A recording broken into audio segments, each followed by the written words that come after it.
Tech Savvy Tuesdays. We look forward to this part of the show. The 2021 academic year is coming to an end pretty soon. And I think that over the past months, we've been seeing how technology has aided learners and schools in general with academics and helping the learners continue to stay informed. But how sustainable is that in Africa with such expensive data prices? Well, we are joined on the line right now by David Makovah of Mr-Mak Learning to discuss this with us even further. Mr-Mak, hello. Good afternoon, or good evening, should I say. How are you doing, sir?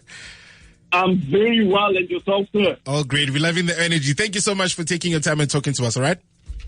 It's a pleasure. It's a privilege. Thank you. Right. Now, David, how has technology changed the phenomenon of academia over the past 2 years? So what I'm going to do, I'm going to kick off with a story that really brings it to life for the average man on the street. And we're going to go back in time a bit. We're going to go back to 1945. And there's this boy that's born in a rural area, very similar to many areas we have in Limpopo. He's born and he's like the 8th kid in the family. And his parents are peasants. They're poor, dirt poor. They're dirt poor farmers.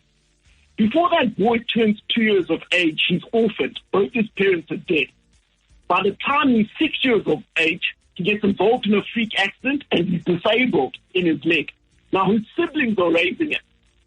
When he gets to 16, there's no money left in the family. He has to start working, and all he can do is get a job digging sewage trenches. But it doesn't work. It's slowing the whole team down because of his disability.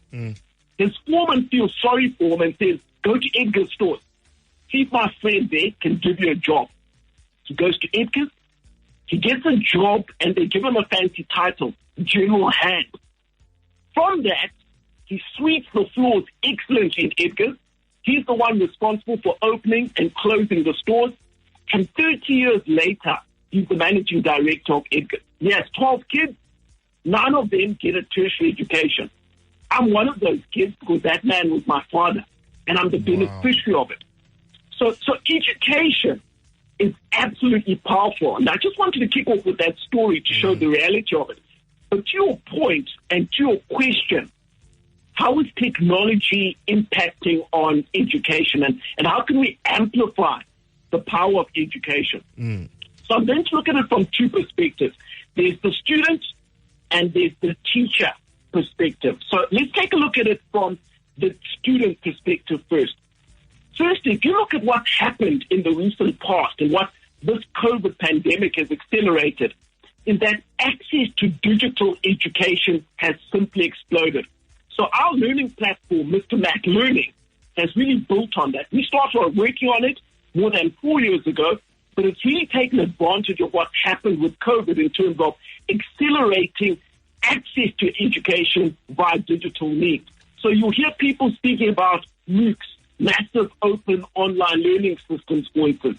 That's in part what education has enabled.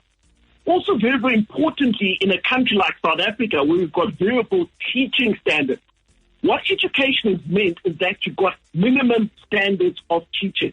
So on Mr-Mak Learning, we do a lot of teaching in terms of business, in terms of life skills. It means anyone who accesses our content is effectively getting the best learning content on, let's say, finance and accounting you can get in the world, and certainly within South Africa. So it's provided a floor, what we call minimum standards of teaching, but that's applicable across from tertiary education to primary and to secondary school.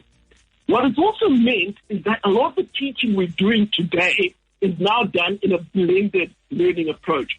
So absolutely, we still have the one-to-one sessions with the teacher or the facilitator, but a significant and an increasingly important part of it is now via digital channels. One of them, again, being example, Mr-Mak Learning. Very importantly for the student, technology is allowing personalized learning. So we're able to integrate into our technology platform just technological aspects which learn how you learn, for instance, what you're strong at, what you need to practice a lot more. So all of these are really being rolled into technological solutions. And the last point I just want to emphasize here is really the scalability. In the past, you had a fantastic, brilliant teacher, and all they could do is teach 50 students at a time maximum. What technology has done is said, the brilliant teachers we have, the guys we try to curate, for instance, on Mr-Mak Learning, they can teach the entire continent, 1.3 billion people. Dare I say, they can teach the entire world. So from that perspective of the student, really those have been the key aspects of technology molding with education that we've seen coming through and playing out quite strongly. Yeah. David, do you then foresee us ever fully going back to how things were, especially in Africa, with a traditional learning system in class with various learners in the same place? We're not going to go back to the traditional system that we're at. And listen, there's certain challenges within this ecosystem that's slowing us down in terms of where we want to get to. But going back to where we were just 24 months ago is going to be very, very difficult. And let me explain why, again, looking at it from the teacher's perspective and some of the benefits that technology brings to play.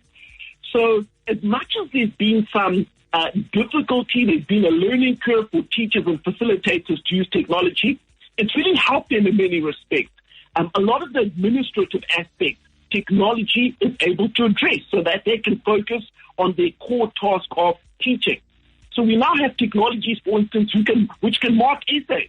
A teacher doesn't have to do that. We now have technologies which can pick up when there's plagiarism. Those technologies have been in place for a number of years now. Most of you will have heard of Turnitin. It checks essays to say these haven't been copied or plagiarized. That's very, very helpful for teachers.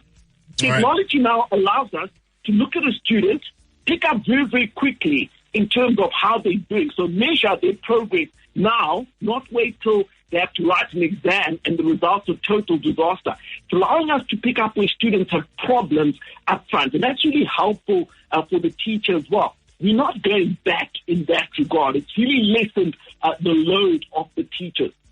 So what education is allowing us to do is allow the student to enjoy certain benefits, allow the teacher or the facilitator to enjoy massive benefits as well, and at the same time, leave the teacher and the institution to focus on what they are capable of doing best, of teaching, of encouraging, of holding students accountable, nurturing creativity, innovation, confidence, belief, those softer aspects that only human beings can do and technology is unable to do at the moment.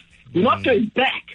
Actually, what we're going to be seeing is the rate of acceleration of these technologies really, really accelerating as we overcome some of these impediments that we have in the ecosystem. Yeah, lovely. Look, we're out of time, but thank you so much for taking your time and talking to us about that. I do believe in a bright future, technologically and academically. So thank you so much for sharing your insights with us, okay?